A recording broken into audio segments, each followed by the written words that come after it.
To Australia next, where the country's internet regulator says it expects the new social media ban for under 16s will spark a global movement, with other nations following suit. The new rules, which come into effect on the 10th of December, require major social media sites to remove underage accounts or face heavy fines. Meta says it has already started removing children's accounts from its Instagram, Facebook, and Threads platforms ahead of the ban. A looming ban that has the whole world watching. From the 10th of December, hundreds of thousands of Australians will see their social media accounts automatically logged out and locked until their 16th birthday. Younger users will still be able to access some social media sites, but without their own registered accounts. Streaming giant YouTube has lashed out at the Australian government, saying the law will actually make younger users less safe by removing access to account features such as safety filters. But Australia's Communications Minister was quick to point out the irony in their criticism. I'm going to level with you. I find it outright weird that YouTube is always at pains to remind us all how unsafe their platform is in a logged out state. And if YouTube even this morning is reminding us all that it is not safe and that there is content not appropriate for age-restricted users on their website, then that is a problem that YouTube needs to fix. Even many of the teenagers who will be directly affected agree, but they say they don't understand why they are the ones being targeted rather than the platforms themselves. 15-year-old Noah Jones has taken the government all the way to Australia's High Court, arguing that the ban will undermine the constitutional rights of young Australians by silencing their voices. We should be cutting off the bad things about social media, the online bullies, the predators, and the explicit content. It just doesn't make sense why we're disconnected from the world, and the harmful people and the harmful explicit content isn't the one suffering from this ban, it's us. Despite the legal challenge, the Australian government is adamant it will enforce the ban from December 10th. And the case will be closely watched by governments around the world, who may seek to follow in Australia's footsteps. And earlier, I spoke with Dr. Danielle Einstein, a clinical psychologist and researcher in Sydney, who's campaigned for this social media ban.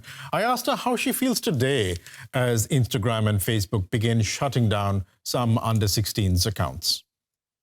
Well, that's part of their responsibility. So I'm pleased that they're moving ahead and taking responsibility for not having young children on their accounts and platforms. You've been speaking to some of these young children, haven't you? I mean, what have they been saying? Are they happy with this ban? There's a real mix. I think it will depend on how many of them choose to go off it and spend more time with one another in real life. So there are groups who are saying that is what they want to do. They want to use this new regulation as an opportunity to build their face-to-face communication, their communities, their skills, being able to calm themselves down without a device. And even though it's a little bit trickier for some of them to mix with other people in real life, we know that with practice, they will actually get better at it. So, yeah. Dr. Einstein, you're talking about children who have been born into a time that social media existed. I mean, Google is almost a verb for a lot of these people. I remember a time that Google didn't exist, YouTube didn't exist, and it was a different kind of world that we inhabited then. But we're talking about a very different world that these children were born into. Can they really cut off from it? Well, they're not cutting off. We're not cutting children off. They can still message one another. They can still phone one another. We still have group chats permitted. It's just the really harmful algorithmic feeds that are coming into them, and this tendency for them to value themselves according to the metrics, the likes, the shares, the comments. That's what's really undermining self-esteem, as well as a host of other harms. Can you explain to us how this harm works? I mean, scientifically, you're a psychologist. Can you explain to us what it does to children's brains? So we're seeing impacts on children's brains from excessive social media use, that they're having more trouble being able to focus, being able to make decisions. What it means is they're really drawn to their device to see whether people want them, whether they like them. They're comparing themselves all the time. They don't feel as good often as the influencers, and they're feeling dissatisfied in their appearance. There actually are just so many different ways that it's harming the way young people feel about themselves. I mean, what you're saying is something that you could potentially apply to adults as well, I would imagine. But then what are parents saying about this upcoming ban? Parents, on the whole, parents are really relieved. They feel like the government has their back, and they feel appreciative of the fact that social media platforms are actually doing something to help. So they're making it harder for children to sign up and actually have accounts on their platforms. Do you think this ban will actually work? Well, it depends how you define work. So if you say it's working because now there's age assurance technology on the platforms, yes, I think we're going to see it's going to work.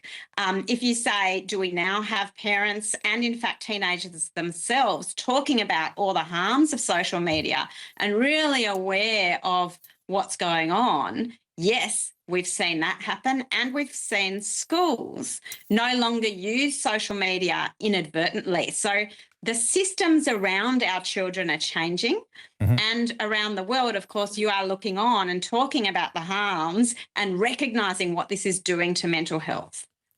You know, you've been so deeply involved with this. I just want a personal opinion from you. What would count as a success for you? Having more intentional technology use from everyone. And I think we've got some way to go. So the next thing we're going to be doing is working with teenagers and young people to co-design programs so that they can see that they're being exploited. When you start to see social media a little bit more like the tobacco industry, which has an effect on others as well. It's like passive smoking. When we brought regulation in, we first had to recognise that it's not only the individual being harmed, it's also the community. We've seen rising levels of aggression. I'd like to see that change. I think there's a lot of different things that will change, but there is still more to do.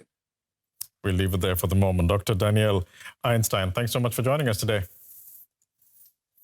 Thank you.